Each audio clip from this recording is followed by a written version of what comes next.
When we talk about third-person action games, the mid-2000s experienced a boom. There was an astounding amount of these games that came out in that era, and surprisingly few of them still have legs to this day. One such series that is beloved as some of the better third-person action games of all time is God of War. There are 13 God of War games, including the upcoming God of War, and while all of the core things that make them good remain a constant through all of the titles, the series has grown over time. I'm Falcon, and today on gameranx, the evolution of God of War.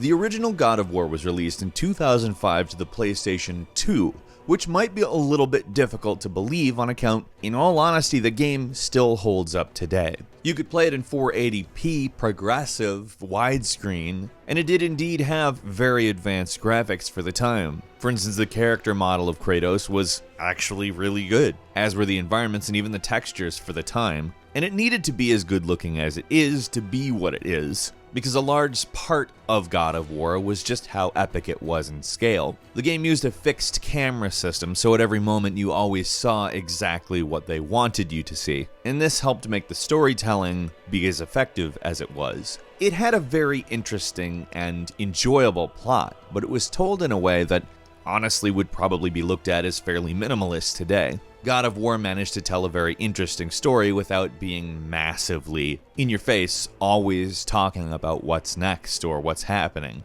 Kratos, a servant of the God of War Ares, goes through a series of events that bond him to the god and also cause him to essentially renounce that bond. Kratos is a tragic character. Being the game is indeed a story of revenge and an action game, the gameplay of God of War is combat heavy. The combat system leans on combos for its efficiency, and it really is the source of how this is such a fun game. The combat in God of War is so fluid and interesting. Everything feels as though it has massive impact, so as you cut through the entirety of Greek mythology, there's a certain satisfaction you would always glean from it that a lot of other games just didn't have. The moveset and the camera were always part of this, often seamlessly changing the viewpoint with what was going on in the game in a way that just felt huge and cinematic. After leveling up the Blades of Chaos, you got a Rage of the Gods ability, which after leveling the Blades of Chaos gave you more and more abilities that were either more destructive or more powerful in various ways, such as making it easier to clear a certain area or giving you infinite magic. Speaking of, there were 4 different magical abilities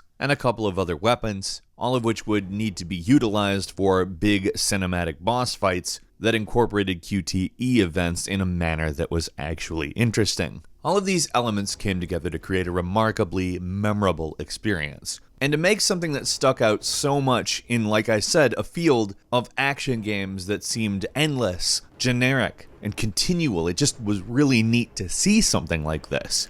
And at the same time, there was a feeling of anticipation. When those credits rolled, it said Kratos will return. They were so confident that people would like this game that they were like, yeah, we're making sequels. God of War 2 came out in 2007. In every way, God of War 2 is an improvement on God of War 1. For one, the original is visually incredibly impressive, but it does chug at times. Whether this is due to a lack of optimization or the engine not being refined to the point where it was in the sequel, I don't know, but this one, that wasn't a problem. This game had a consistent, rock-solid frame rate almost the whole way through. It retains the platforming elements, the fixed camera, the hack-and-slash inspired combo gameplay, and even manages to continue having puzzles that are not irritating in an action game. Magic had to be overhauled. They wanted it to take a much more precedent role in the combat system, and I would say they pretty much accomplished that. On top of that, the levels also increased in scale,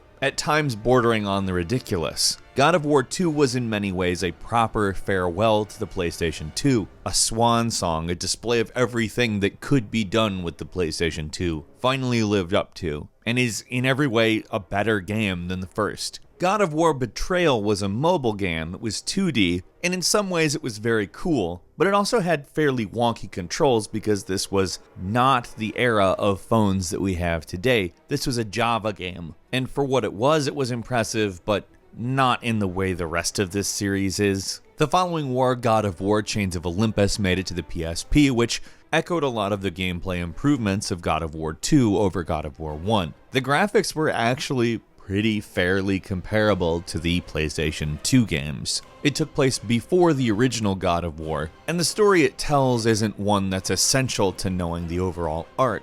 In 2009, the HD remaster of God of War and God of War 2 hit PlayStation 3. This obviously doesn't bring a lot in the way of evolution, but at least yielded the definitive versions of the games. The following year, however, God of War 3 came out. Through the development of God of War 3, they actually started from the God of War 2 engine. They ported it to the PlayStation 3 and essentially started from that template. As they moved along, they added new components that were compatible with the PS3 that wouldn't have been on PlayStation 2. Being able to use much more detailed textures allowed them to animate textures as well, making muscle movement and visible veins, as well as better facial animation that more accurately represented a face. God of War 3's improvements in the combat system involved weapon selection and switching between weapons. While the control scheme remained very similar to the previous games, having the ability to move back and forth in between various weapons and continue combos while switching weapons added a layer of depth to the combat system that didn't necessarily make it more complex but made it more interesting. God of War 3 also increased the scale of literally everything in the game, essentially shocking everybody with how much was included. God of War 3 was in many ways looked at as the benchmark for next generation at the time. The same year God of War Ghost of Sparta was released to the PSP, that was regarded as having superior graphics to the PlayStation 2 games, and added some interesting touches. In 2011, those two PSP games, Chains of Olympus from 2008 and Ghost of Sparta from 2010, were released as an HD collection on the PlayStation 3. The following year, 2012, God of War Saga, which included all 5 of the games, was released to PlayStation 3. In 2013, God of War Ascension came out, which from a technical perspective is easily the best looking God of War, but didn't do a hell of a lot to improve the game other than graphically. In a lot of respects, it's looked at as the easiest God of War, and perhaps the least creative. However, it's still a solid game, and still worth your time. They released a God of War collection on Vita in 2014, and in 2015 they remastered God of War 3 for the PS4. Since then, there has been no God of War releases. That will change next year with 2018's God of War. Being considered a soft reboot, although still taking place in the same continuity, narratively speaking, this begins a new era of God of War. The first era being Greek mythology, this era being about Norse mythology. Graphically speaking, it's going to be the first in the series not to have a fixed camera system, instead doing a follow camera like a lot of popular games now. In a lot of respects, this seems like a very natural move considering exactly where games are. But a part of me is also hoping that the cinematic nature of the game isn't lost because, let's be honest, sometimes the best part about God of War is how utterly epic the moments can be. Kratos' weapon will no longer be 2 blades, but instead a battle axe. I'm sure there will be more weapons in the game, but even more notably, Kratos has a kid, and the kid actually has bearing over the gameplay itself. Narratively speaking, this should involve a lot more maturity and restraint. Some things that don't really necessarily go along with God of War, but thinking about it seem like a very interesting place to go. There's only so many times you can tell the story of just totally wrecking Mount Olympus for one reason or another, and in all honesty it feels like a very natural development and I'm looking forward to it a great deal. Graphically speaking, it really does look amazing where they're going with this. Kratos looks bad as hell with a full beard, and I do mean bad as hell like I would say 10 years ago when I played God of War for the first time. This was bad as hell.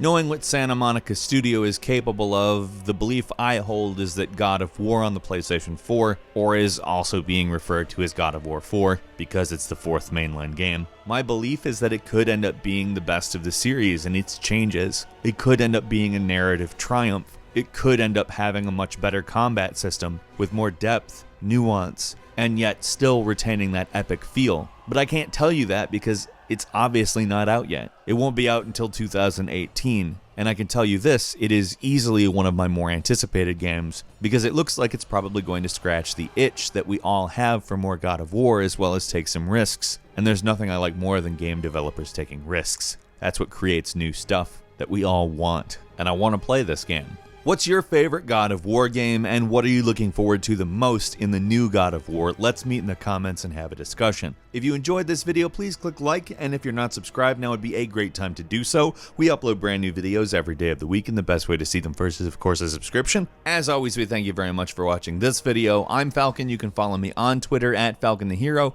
and we'll see you next time right here on gameranx.